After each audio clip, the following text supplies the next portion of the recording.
বাংলাদেশের মানুষের সামনে তুলে ধরতে চাই। বাংলাদেশের মানুষ কিন্তু গড়তে চায় না, বাংলাদেশের মানুষ কেন জানি ধ্বংস করতে বেশি পছন্দ করে। এটা থেকে বেরোয় আসতে হবে আমাদের।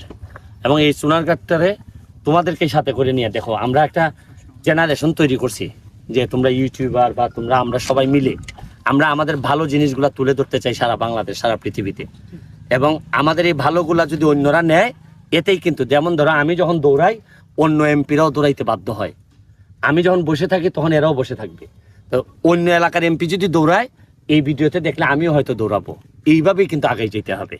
এবং আমরা চিন্তা করো না, সোনারঘাট মাধবপুর থেকে আমরা নতুন একটা ইতিহাসের রচনা করতে যাব, যে আমারে তুমি অপছন্দ করতেই পারো, কিন্তু অপছন্দ যে আমার ঠেকাই রাখবে না, তোমার অপছন্দতে যে আমি একেবারেই দমে যাব না, এটার প্রমাণ।